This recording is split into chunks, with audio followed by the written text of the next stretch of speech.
천상의 책 1권 29장 위장이 쥐어뜯기는 듯한 굶주림의 고통을 겪으면서도 음식을 섭취할 수 없어지다.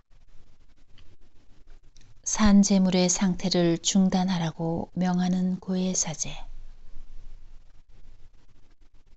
그 어려움을 일단 극복하고 나자 주님께서는 나로 하여금 더욱 고통스러운 또 하나의 시험을 치르게 하셨는데 그 이야기는 다음과 같다.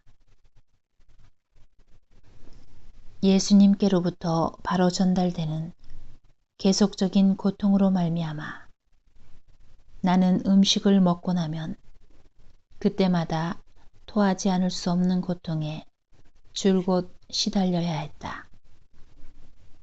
그런데 가족들이 내게 준 음식을 위장이 곧바로 거부하는 이런 상태 속에 있으면서도 말로 다 할 수 없도록 고통스러운 허기가 느껴지는 것이었다.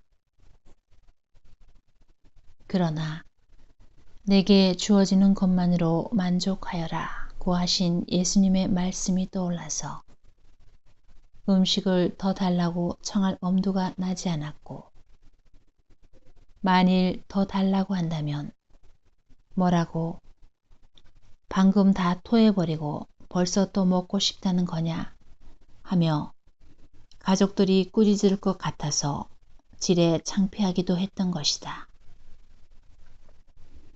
그래서 나는 혼자 중얼거렸다. 가족들이 먼저 가져다 주지 않으면 아무것도 부탁하지 말자. 그들이 주지 않으면 주님께서 돌보아 주시겠지. 이와 같이 예수님을 향한 사랑 때문에 고통을 겪을 수 있게 된 것을 기뻐하면서 그 모든 괴로움을 사람들이 범하는 탐식 죄에 대한 보속으로 바쳤던 것이다. 그 무렵 고해 사제는 내가 구토증의 발작으로 괴로워하고 있다는 이야기를 듣자 무엇 때문인지 모르겠지만 날마다 키니네를 복용하라고 명하였다. 이 약이 한층 더 식욕을 자극하였는데 내게 주어지는 것 외에는 아무 음식도 먹을 수 없었으므로 위장이 뒤틀려 죽을 지경이었다. 이런 상태가 넉 달쯤 계속된 후에 사랑하올 예수님께서 이렇게 명하셨다. 고해 사제에게 내가 토할 때마다 음식이나 키니네를 먹지 않게 해달라고 말하여라. 그는 천상 빛의 비추임을 받아 내가 그 둘 다 먹지 않고 지내도록 허락하게 될 것이다. 실제로 고해 사제는 내게 아무것도 먹지 않고 지내도 된다고 했으므로 예수님께서 말씀하신 대로 된 셈이었다.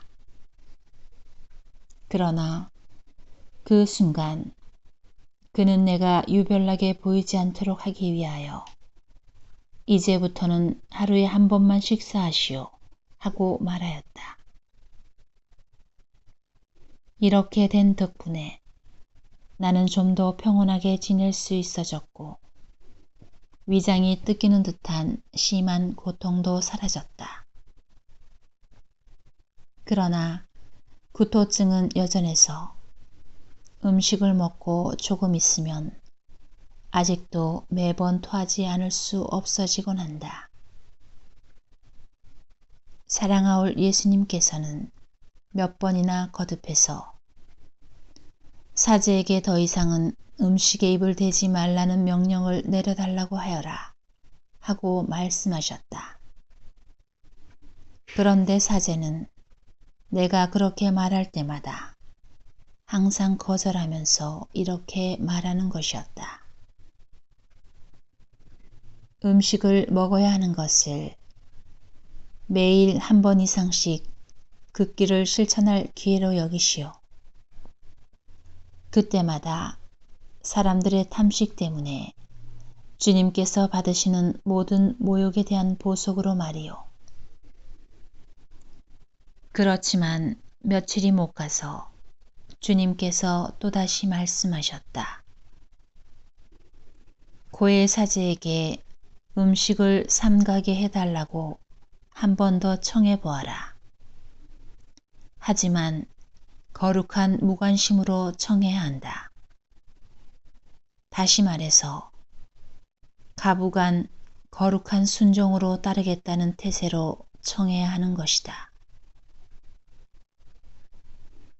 예수님의 이 말씀에 따라 나는 고해사제의 방문을 받은 즉시 그대로 전하였다. 그러나 무엇 때문인지 그는 이를 거절했고 뿐만 아니라 이러한 고통 상태에 있지도 말라고 명하였다. 마치 그 상태가 내 뜻대로 좌지우지되는 것처럼 말이다. 내 생각이 틀리지 않는다면 주님께서 내게 시간 제한이 없는 산재물의 상태로 있으라고 부르신다는 것과 그래서 내 생각에는 그 기간이 아마 40일쯤 될 것으로 여겨진다고 했던 나의 말을 기억하고 그런데 이에 대한 나의 생각이 잘못된 것으로 드러났기 때문에 음식을 삼가게 해달라는 나의 거듭된 청과 주님께서 내게 겪게 하신 고통의 상태도 정말 주님께서 원하시는 사실이 아니라고 판단하기에 이른 것 같았다. 음식을 먹지 말라는 명령을 내려달라는 청 역시 예수님께서 원하신 것인데도 말이다. 혹은 내가 모르는 어떤 이유 때문에 나를 이 산재물 상태로 두어서는 안 되겠다는 결론을 내렸는지도 모른다. 어쨌든 고해사제는 덧붙여 말하기를 내가 다시 이 고통의 상태에 떨어지면 다시는 회복시키러 오지 않겠다는 것이었다.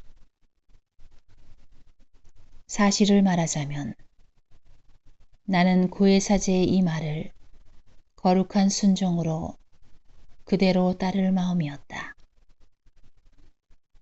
특히 나의 본성은 하느님의 특별한 도움 없이는 열망할 수도 견딜 수도 없는 수많은 죽음의 고통과 아픔에 자주 떨어지는 중압감에서 노연하기를 요구하고 있었기 때문이었다. 더군다나 더없이 역겨운 것이라 하더라도 인간 본성에 필요한 모든 것은 내게도 이루어지게 해야 한다는 것이 참으로 큰 희생이라는 점 때문이었다. 만일 하느님의 뜻을 이루기 위한 것이 아니라면 아무리 위대한 성인도 그렇게 하기를 거부했을 정도로 큰 희생이었지만 하느님께서 풍성히 쏟아부어 주신 무한한 사랑을 비치고 있는 나로서는 그 보답으로라도 도저히 거부할 수 없는 것이었다. 그러므로 나로서는 어떤 위로마저 느꼈으며 매사에 있어서 거룩한 순종을 실행하기로 하였다. 그러나 한편으로는 주님께서 나를 산재물의 상태로 두기를 원하신다면 내 작은 침상에 여전히 갇혀 있기도 할 작정이었다. 주님의 뜻이 얼마나 좋은지를 익히 체험했기 때문이니 이는 나로 하여금 그분의 거룩하신 뜻에 나 자신을 참으로 내맡기며 일치하게 해주었고 사물의 본성을 바꾸어 쓰디쓴 것도 감미로운 것으로 만드실 수 있기 때문이었다.